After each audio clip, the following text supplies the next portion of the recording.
Hi, I'm Benjamin Studebaker. I'm Anne Snellgrove McKerracher.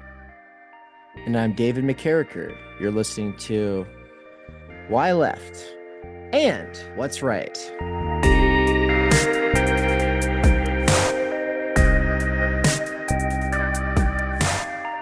Crossover episode. I was finally able to get you both in the same place at the same time, and it almost didn't work out. So it's always been very difficult. So I'm happy that we get to do this, and what we wanted to do is to bring you on What's Right, Benjamin, to ask you a couple of questions, one of which you've kind of talked about previously in your seminars and lectures at TU, as well as I think it's been indicated a little bit here and there in some of the episodes, and it's the way that you're thinking about God. And so Anne's been asking a question. I'll let her set it up the way she always sets it up. But before that, though, we also wanted to bring Anne onto Why Left. And Anne in particular has been wanting to come on to Why Left because she comes from a family that is part of the resistance. And so giving her the space to be able to ask you some questions about your takes on the current state of America, Trump, etc. That's what I wanted to try to make possible here. And so I mean, really, I'm here for it. I'm really excited about this. Yeah. Awesome. I'm looking forward to it. Yeah, me too. So I guess we'll start with the God question. I think I've probably listened to the beginning of the Why Left episode that you two and Daniel Garner did 4 times now because I just keep like restarting it, trying to get to the part where you're talking about writing for God. And so I finally got to it the other day. And love to hear more about this idea of writing for God because Dave, I think took it all really to heart and is like, I've been practicing, I prayed, and it's always been something that doesn't come naturally to me or like is a struggle for me. And so the question, that's kind of part of the question for you in talking about writing for God. But the question that I've asked, a handful of our guests, I asked Nina, I asked Michelle Gardner, I asked Lori Johnson, is just wanting to hear more about religion and God from someone who is an intellectual, who isn't just like an evangelical true believer, because I think that turns a lot of people off to like religion, is thinking, oh, there's this all-knowing sky daddy that I have to believe in or I'm going to hell. And for people who've listened to What's Right, they've heard this kind of story already, but my own background is that my family was like kind of religious. We would go to church once in a while. We went to a Methodist church.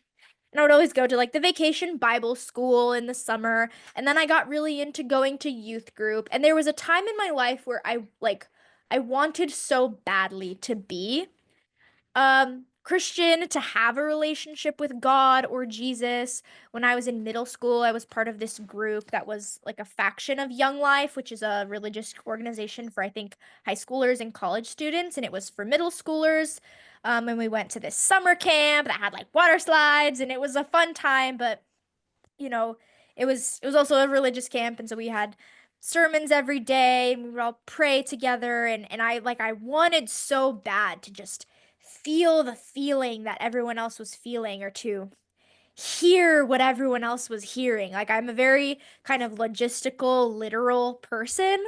And so when they're saying, "Oh yeah, the last day we're all going to go out and everyone go talk to God, and if you listen really closely, you'll hear him, like he'll be there." And I'm like, "Hello, hello, like where is this God?" So there was that going on at the same time that in middle school we learned about the Holocaust for the first time, and that was, I think, the first time in my academic life where I learned about a tragedy and something so evil on that scale. And so I was already kind of having my doubts of like, I'm supposed to be feeling something. God's supposed to be talking to me or telling me things. And then also this horrible tragedy happened, I'm like, there's no way this God that loves everyone would allow something like that to happen. So I kind of just, I've never been an atheist. I think I've always just kind of been agnostic, but I was just kind of like, well, this God that I've been trying so hard to believe in, that I want more, I'm like, I'm just gonna focus on other things. And so I did. And I've kind of been, I don't know what's out there. I think I believe in energy and spirits and something bigger than us, but I don't know what. And I think just now I'm in this stage of life where I'm just curious. I just have questions and I want to hear from other people what they mean by God and Jesus, what their relationship is to God, Jesus, church, like how that fits into your own life or into your life as an intellectual. And so that's a lot. And yeah, I just would love to hear kind of what you have to say about all of that while I eat my breakfast. Yeah, so I think of myself as a non-sectarian Platonist. So Platonist in the very, very broadest possible sense, meaning I can see aspects of Platonic thinking in many different religious traditions: Judaism, Christianity, Islam, Buddhism, Hinduism. I see a lot of commonality across a lot of different religions when you get into the kind of religion that is interesting to me, which is less focused on God as an external entity, somebody, certainly somebody you talk to or somebody who talks to you or that you interact with. You're over here and then God's over there. I don't like to externalize the absolute. At the same time, I am certainly not a solipsist. I am not someone who says that I am God or that you are God, because I am, insofar as there's an I, it's just this body. It's separate and distinct. And you know, just that body there, separate, distinct. My emphasis would be on the incompleteness of any particular account of what God is. So if we were to say that God is truth, well, this would get you some distance, but you would find that there are instances in which just following the truth and only the truth to the exclusion of everything else would be insufficient. There would be something about that that would lead you somewhere that you wouldn't want to go. And the same would be the case if I said that God is beauty. But truth and beauty are plausibly aspects of God. They gesture toward God insofar as they go. So the way I think about it is that God is really a principle that cannot be described in terms of anything else. Any attempt to give an account of the principle, to concretize it in a particular way, gives you an incomplete and partial view of it. However, to use the principle, for it to be meaningful in your life in any way, you do have to decide what it means in particular contexts and situations. And to do this, you might use other kinds of abstract words like truth or the good or the beautiful or freedom. You might use a lot of different abstract terms to gesture at what it is that you think this ought to be taken to mean. And there are, in different religious traditions, different words for referring to this principle. Li in Confucianism, the one or the good in the Platonic tradition, God, Adonai, Allah, lots of different words, Brahman, lots of different words for gesturing at this thing. But any particular word that would invite you to think about it in a specific way, as soon as the word invites you to take it up in a particular way, that word is already leading you somewhere that is finite and not inclusive of all of it. So the struggle with talking about God is that as soon as we start to try to say what it is, we get away from it. And then if we refuse to say what it is, then people say that we're making it up. And so because people accuse us of affirming something that doesn't have any meaning or doesn't exist, we then resort to attempting to convince them. And once you're attempting to convince people, the only way that you can do this is to put the concept in terms that they accept already.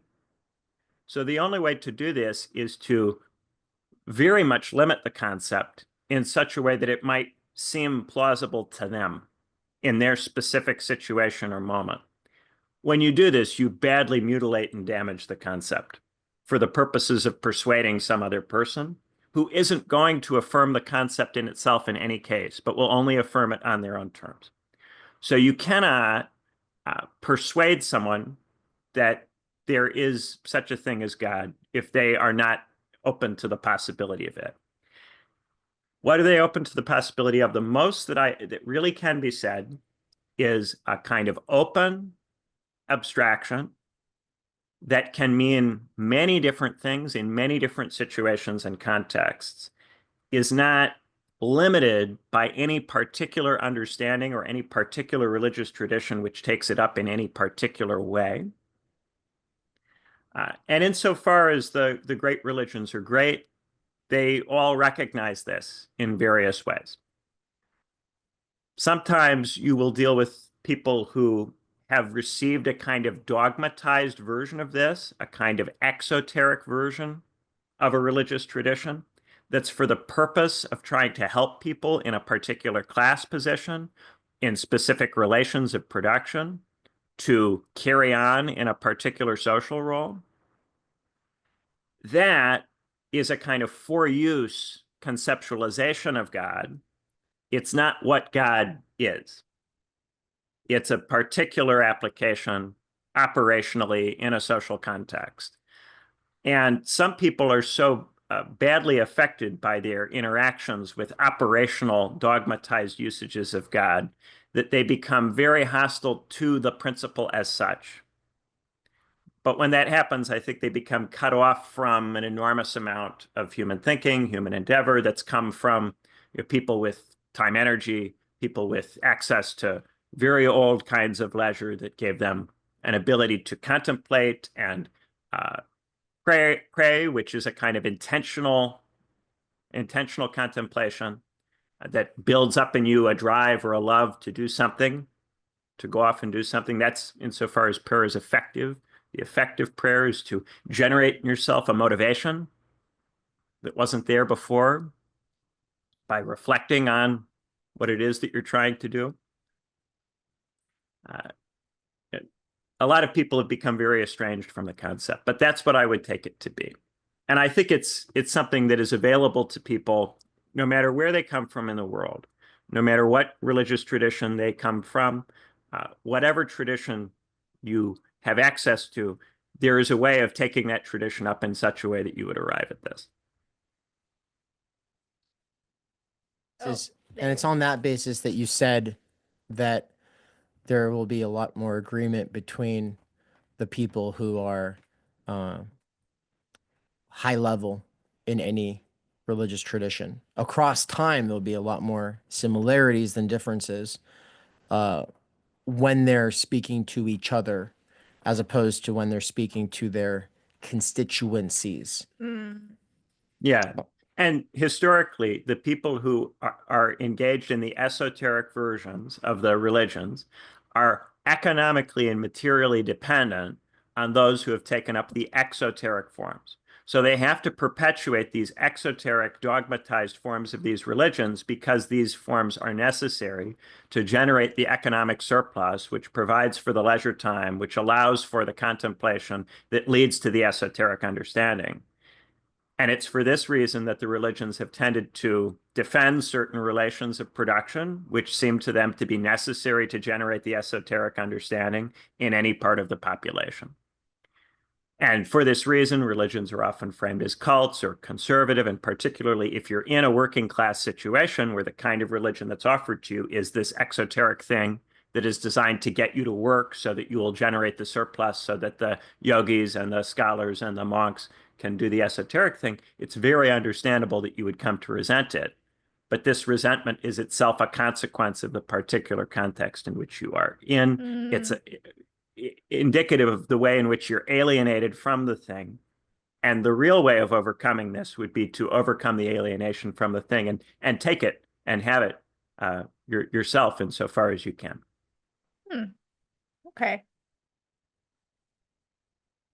Yeah, I've thought a lot about this idea of like esoteric and exoteric. I don't think we've talked about it together or on this podcast or on our podcast. And so, but it's a real problem with the internet.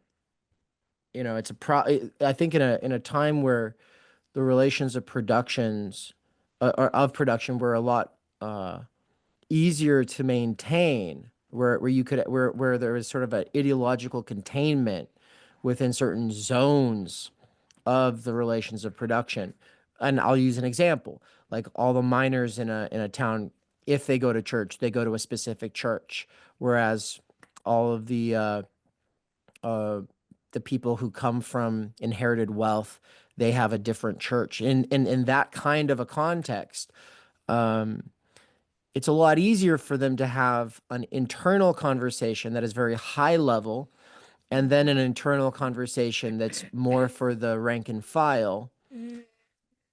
And so typically there's the esoteric would be the internal conversation that's high level. Exoteric would be for the rank and file, you know, just the person who goes to church on Sundays. The issue is the internet made it so that people are trying to have the high level conversations out in the open, but they also feel like they're having these conversations in private. There's something that feels private about what we're doing right now. Joe Rogan has an intimate kind of space. It feels intimate, even though it's extremely out there. So it's like it is like an inside outness of the medium. And so you're trying to have the high level esoteric conversation while at the same time having some kind of in-group rank and file conversation. Yet at the same time, you know that that's happening in front of the people who aren't even a part of the rank and file. And so it's like if you were trying, so if we try to have some like high level esoteric conversation, and we're talking out both sides of our mouth because we also know that some of the rank and file are going to be listening. We also have high level and rank and file haters potentially listening. And then of course there's some kind of like middle person. And the middle person is not properly belonging to any tradition, not inside esoteric at all, also not exoteric. They don't belong to any rank and file either. And so really we're just you just have like these PCFM niche people floating by, peeking in, having no idea what's going on. So I feel like this is rewiring everything, and it definitely short circuits the relations of production. Yes, the digital and the internet created a moment that we may still be in, and it may continue, it may evolve, it may take on new forms, in which a large number of people attempted to make esoteric things more widely available. I think one of the ways in which the left-right distinction could be drawn is that the left is very interested in widening access to the esoteric. Sometimes the left rushes into this in conditions that are not right for it. And the consequence is that the esoteric doctrine is not understood properly, is taken up in the wrong kinds of ways, and then becomes a dogma or a straitjacket, which is then used to boss people around and exploit and abuse them. The right tends to operate from the premise that you cannot make the esoteric more widely available, that by necessity it will always be an elite discourse, and that attempts to popularize it are fundamentally naive. And for that reason, the right begins in a kind of pessimism about what's possible that causes it to not support large-scale structural change. These are two deep fundamental mistakes, both of which produce horrors if there's no dialogue, no dialectical tension between the two. There has to be, I think, an attempt to, if this technological development is to mean anything, increase the access to esoteric understandings. But this cannot come with watering down or dogmatizing. And what we saw particularly during the 10s with a lot of the university discourse was a very dogmatized, lazy, intellectually pathetic in many cases, instantiation of some of what was going on in the university system, rolled out and imposed on people.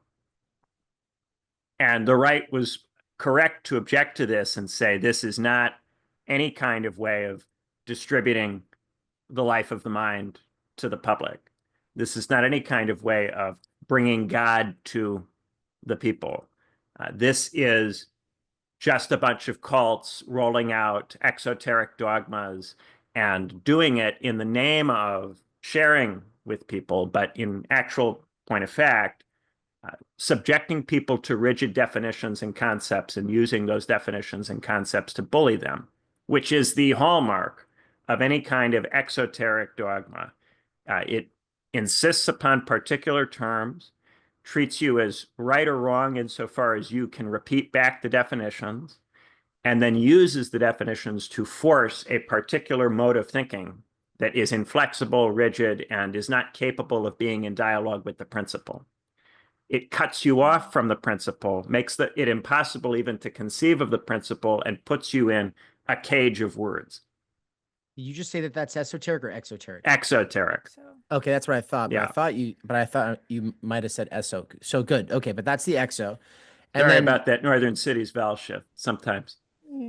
yeah, well, and that's a perfect little bridge to the apophatic versus the cataphatic. And so just like this is for me, new terminology, even though I've seen the words used 1,000 times, there's a lot of words I don't bother to look up. I just assume I can, get them in context. Yeah. And these were actually, I think usually I did get the context, but actually getting the distinction between apophatic and cataphatic was really useful.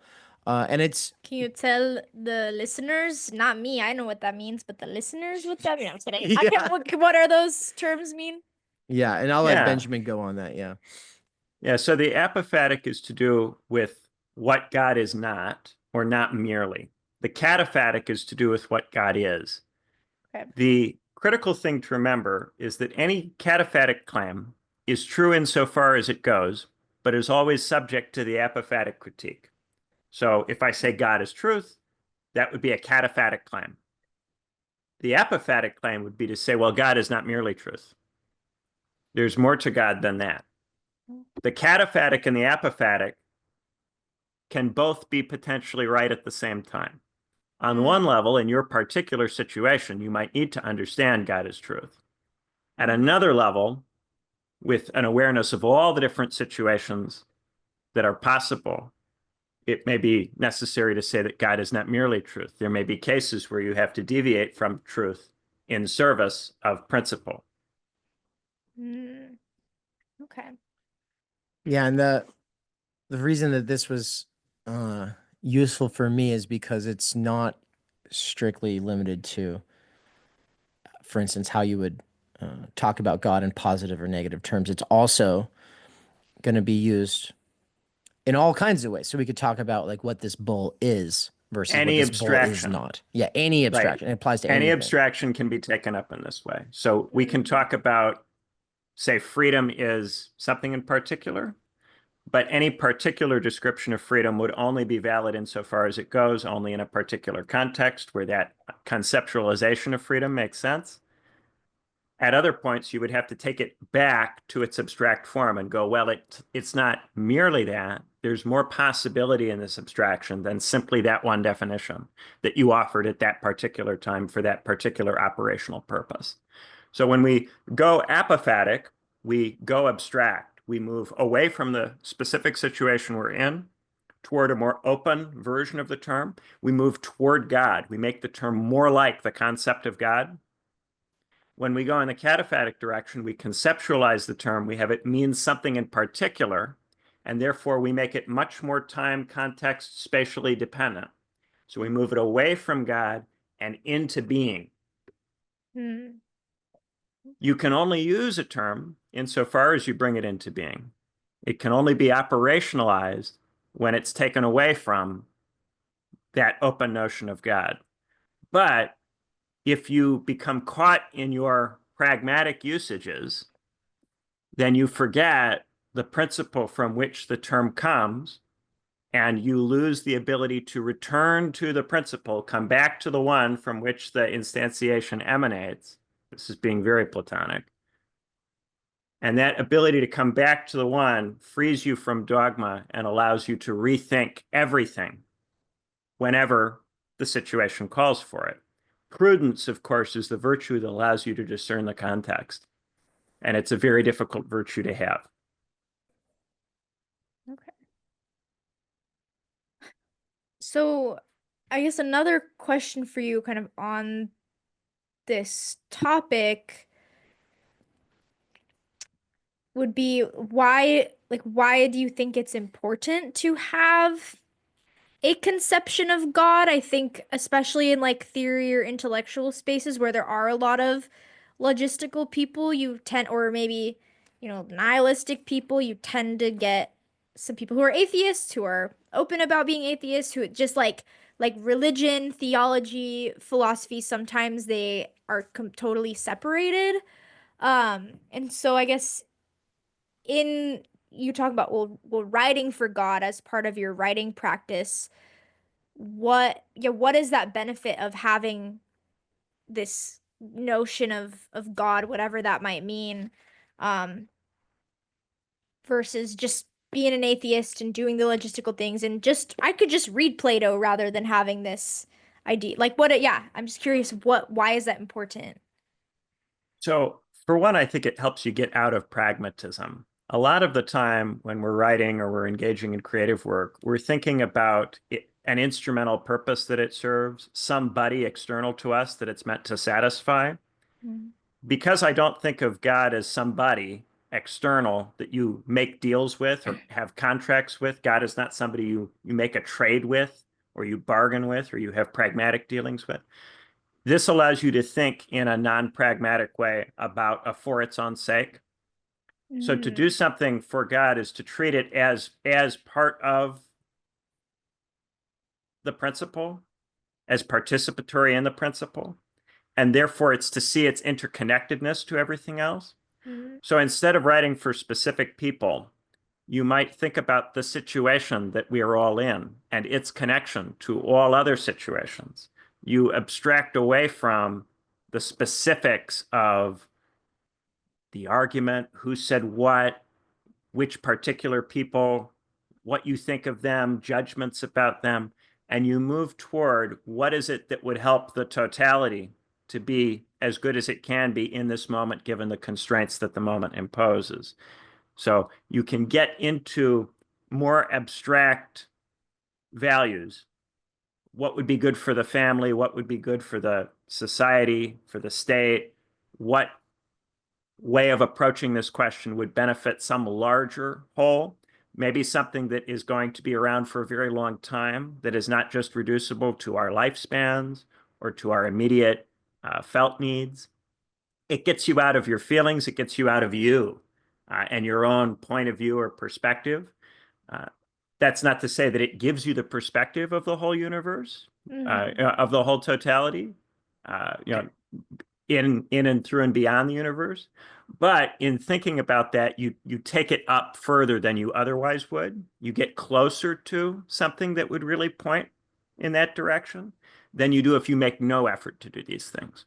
So you are, of course, fated to fail. You cannot, as one particular person with a mind that's separated spatially and temporally from other minds, grasp the good of the whole totality. But in attempting to think about that and think more in that direction, or with other kinds of larger abstract totalities that sit between you and God, say the family, the state, the community, the society, you move where you're thinking out from the private interest and the particular emotions and feelings and stuff that you're caught up in the moment when you're engaging in the discussion. That's what I'm trying to get at with writing for God. Writing non-instrumentally, non-pragmatically in the service of larger abstractions. Okay. Yeah, I've used the term God as dewormer a few times, and it has been suggested to me that this is blasphemous or trivializing.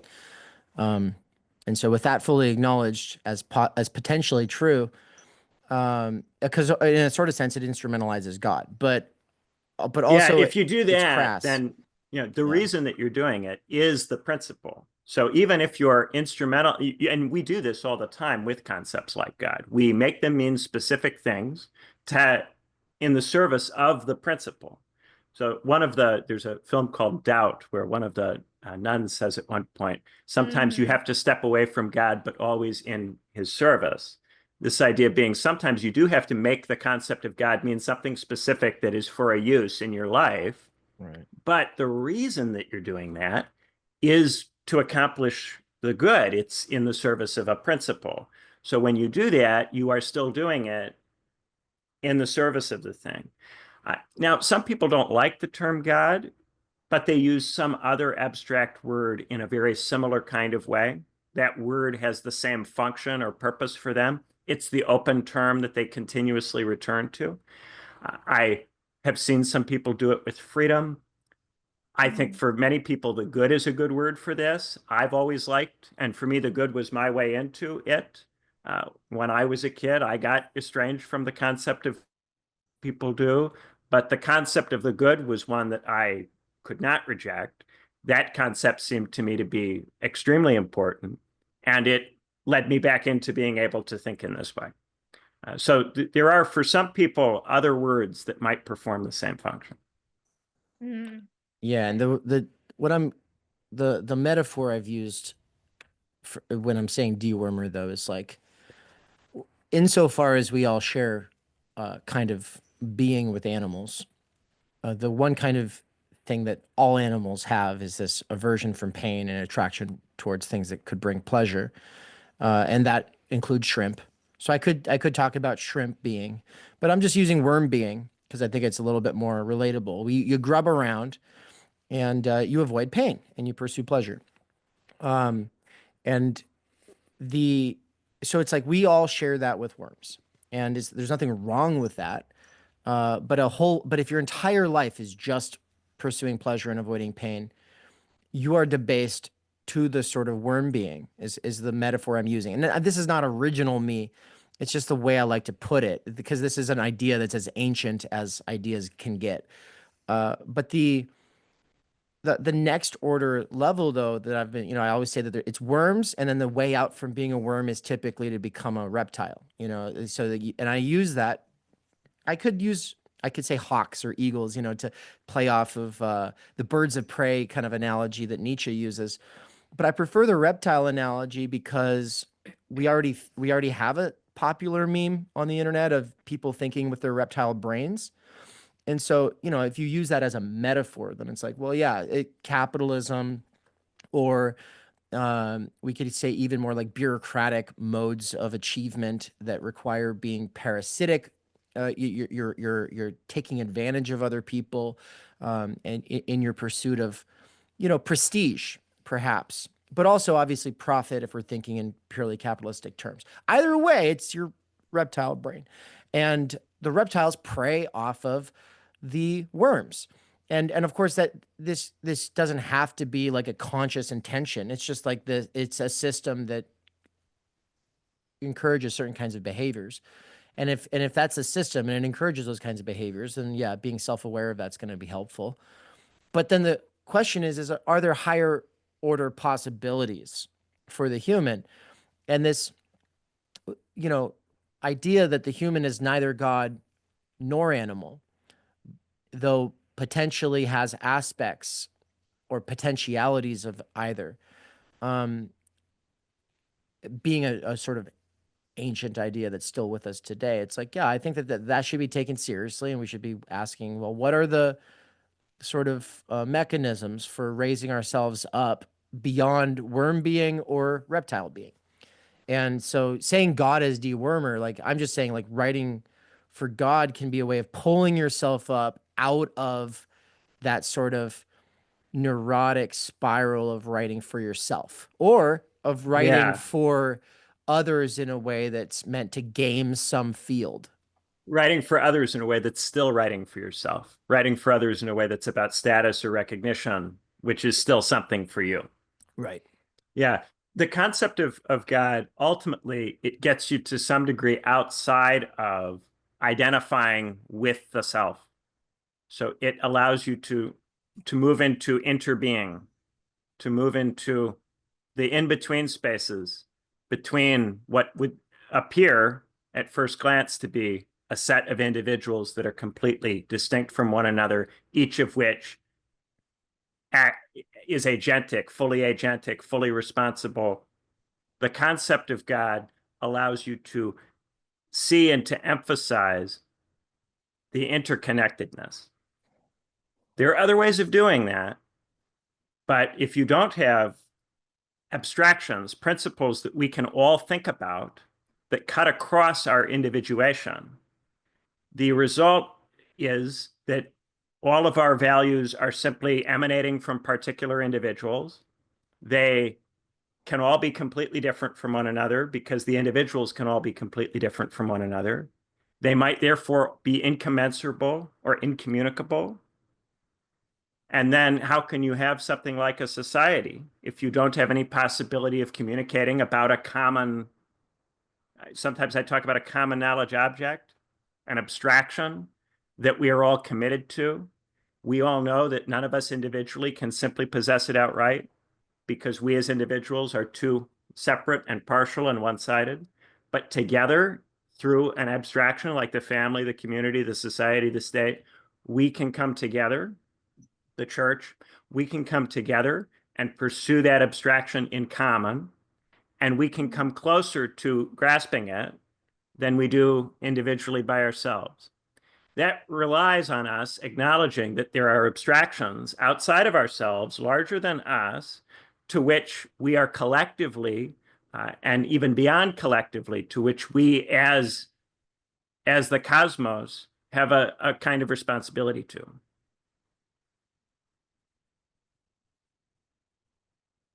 I think we're just about at time, so we won't be able to get into the Trump thread too much. And so maybe that's an opportunity to do a sequel in a week or two. But to kind of close out thoughts on all of this, I will just kind of make the connection just to say, Trumpism, you were talking about how the right wing typically doesn't believe the circle can be expanded. Now, I'm not saying Trump is a good example of right wing anything. Like he's definitely like he's short circuiting a lot of the things that could normally be said about left and right.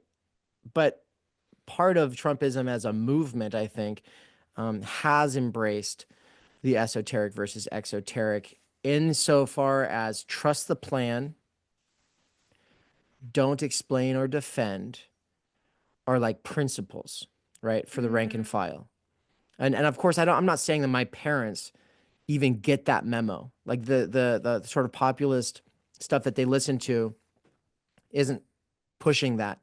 It's more like it's certain cusps or edges where you hear that kind of stuff. It's if you're hearing Bannon have certain conversations, you hear that stuff. I think Fuentes was running around with trust the plan, and so you get different people who will plug these ideas, but they're definitely out there. And I don't think that there's any of that really. At least I don't ever see any of that on the left side. Like, so I don't know, but I just Listen wanted to the experts. Trust the experts is Oh the yeah, okay, there you left-coded go. version of that. Yeah, trust There you the go. scientists. Oh, Yeah. 100%. Trust actually. the community of knowers in the university system or in the academy or in the bureaucracy, as opposed to trust the genius of the particular person. Okay. It's really an impersonal, personal dispute.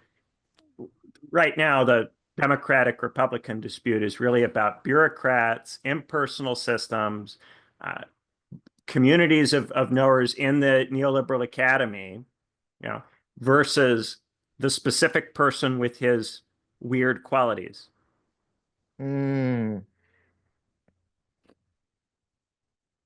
Yeah.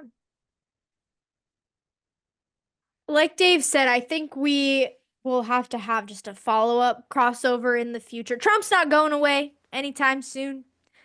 Maybe. I mean, like the amount of liberal Democrat people that I hear say someone needs to do something. Someone should finish the job. Like, I hear that I hear that a lot. But all that to say, Trump's not going anywhere anytime soon. We'll have opportunities to talk about him as things unfold. But I guess the thing I'll plant here, kind of in the context of this question, I mean, kind of what we've been talking about, but I find it so interesting. It's something that really hit me like last week, is like the two stark realities that some groups of people are living in. I mean, there is a type of person of ideological leaning that like just genuinely believes that we are entering total fascism, that Donald Trump and everyone who supports him is an actual Nazi.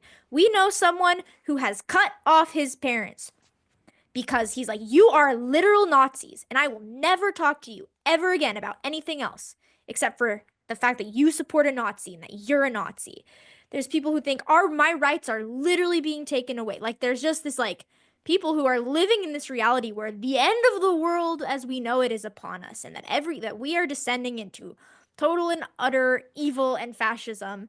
And then there's like these people of this ideological leaning who are like, everything is so good right now. The economy is gonna be booming. We're gonna get, foreign relations in order. Trump's taking care of business. Oh, like the definition of gender and sex is as it should be. Like, everything is going great. Let's bring babies into this world. Hallelujah, praise Jesus. Like, and I just think that's so interesting. These two very different planes of existence and like reality that people are living in. And so I hope in the future we just can talk about. It's actually at the point where to not be bummed out and under the weather is a dog whistle. Like, that's how I felt at the sociology department. Because you walk in there and everyone's just like, oh, man. And I'm just like, kind of like, and I'm like, I feel like if I don't mirror their body language and be like, oh, we're living under the Nazi regime, if I don't do the thing that they're doing, like at the level of remote, it's gonna be a dog whistle. It'll put them all like onto this like, why aren't you depressed right now? Yeah. I'm really, I need us to just run the midterms so people can see that we still have elections. Yeah, I'm just, I can say anything now and it won't help. People need to see the midterms take place and discover that we still have elections. And unfortunately, it's May of 2025 and the midterms are not until November of 2026. So for the next year and a half, people are going to think that we don't have competitive multi-party elections, but we do. And they'll discover that we do when we have them, which we will. Yeah. But none of that is to say that anything terribly wonderful is taking place. Yeah, I think that both of the sides miss the problem. The problem is not that we don't listen to the experts, and the problem is not that we don't listen to the genius businessman entrepreneur. The problem is that there's an actual problem that neither the bureaucrats nor the specific people, bright people, are able to solve, because it's a problem of coordination in the world system. And neither the bureaucratic structures of the nation state nor the specific entrepreneurial businessman, neither of them commands an apparatus, a human apparatus, that would enable sufficient coordination around the world to solve the deep problems that exist. So what we get are the consequences of the failures of these two approaches, each of which convinces the other side that that's the problem. The right looks at the bureaucrats and their failure to overcome the problem and goes, see, the bureaucrats don't know anything. They're very stupid. And the right looks at Trump and his wild attempts to try to solve the problem. Excuse me, the left, the Democrats look at Trump and his wild attempts to solve the problem. And they go, oh, look, he's a stupid, inexperienced person. He doesn't know what he's doing. The truth is that it's a very, very difficult problem. And insofar as either of these sides look like they're able to solve it to you, it's because you're not fully aware of how deep and intractable the problem is. Right. Yeah. So it's just interesting to like be living amongst a society where you have people like everyone's just living in totally different realities, and you're kind of like, well, yeah, there's some concerning stuff going on from the administration, but also maybe some good will come out of it, but also maybe probably nothing will change. And then we're just trying to like live our lives and carry on because our futures don't stop even if there was a terrible, horrible war, fascist regime, whatever. Like, or we don't stop living our lives.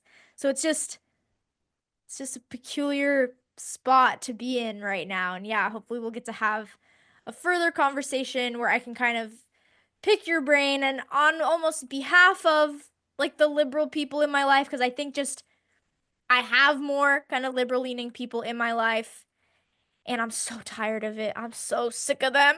Like, I don't want to hear anymore doom and gloom. Everything's terrible. This sucks. I hate half the country that voted for Trump and who didn't vote for Trump and who voted for a third party. Like, I'm really, really tired of it.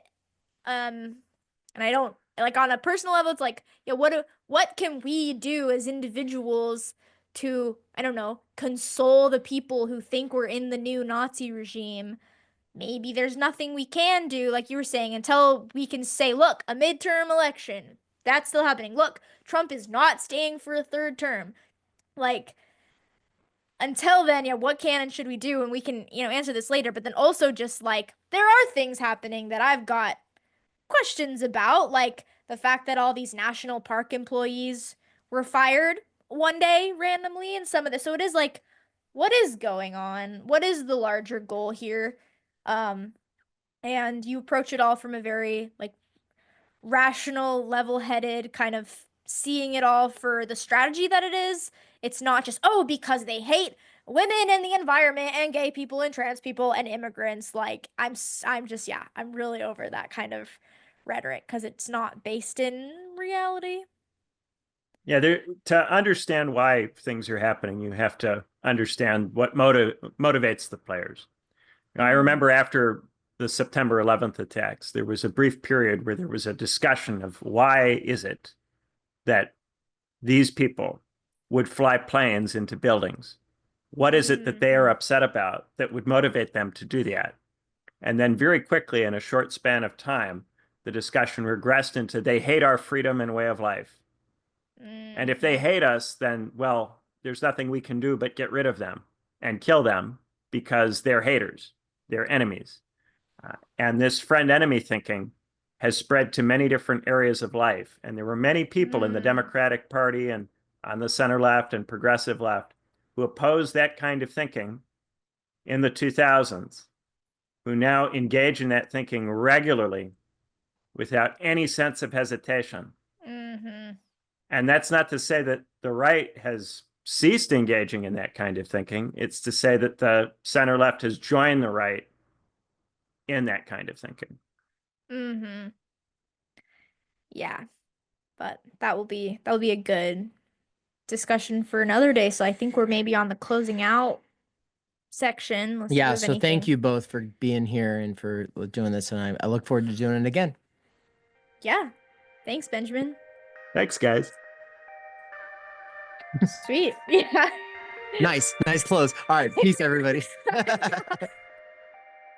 Subscribers get access to all past courses at Theory Underground, from Chris Catrone to Michael Downs, as well as ongoing courses taught by David McKerracher, Benjamin Studebaker, and Nina Power. Subscribers also get access to monthly research seminars, and the higher tiers of involvement unlock discussions and one-on-one small group tutelage. A one-off course here or there is one thing, but Theory Underground is a school of thought, and it has research in motion. It is a process of development, generating some of the most revolutionary, transformative, or radical ideas coming out of the theory scene. If you are interested in the critique of the old and new left, but also a critique of postmodernism and metamodernism. And you want to go beyond all of that to something that is conserving and fighting in defense of the human. Well, Theory Underground is where it's happening. Between authors like Marx, Heidegger, Levinas, as well as American authors like Postman and Illich and Lash, Barry, or underrated thinkers like Hannah Arendt. What we do is draw off of the history of philosophy, of political theory, of philosophy of nature, all the way up to the current contemporary debates or fundamental divisions within the theory scene between the Ljubljana School and the CCRU, Žižek and Land, and we say, no, we are here to stand up for the human, to defend meaning in the face of impossible odds. This is the anti-nihilist side of the theory scene. This is the pro-natalist side of the theory scene. This is the neither left nor right side of the theory scene. And it's all being organized by me, David McKerracher. I built this because there's nowhere else on the internet to get what I need, and there's other people who magically get something out of that as well, and they are making this possible right now by subscribing.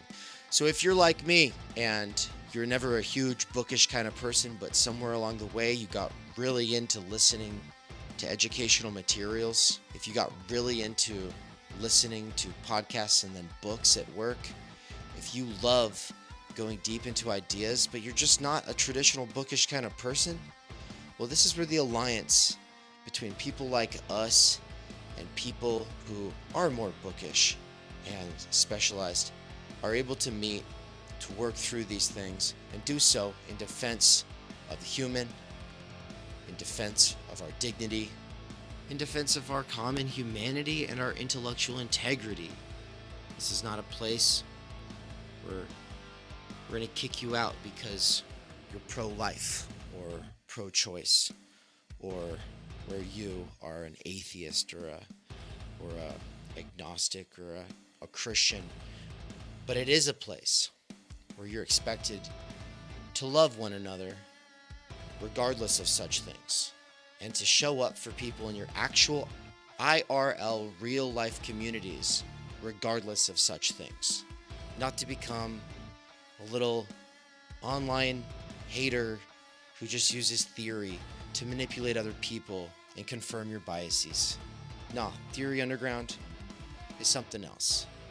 And if that is exciting for you, and if you're excited to learn about what this approach, this method, this school of thought has to offer, then I'm excited to meet you. Subscribe today. Thank you.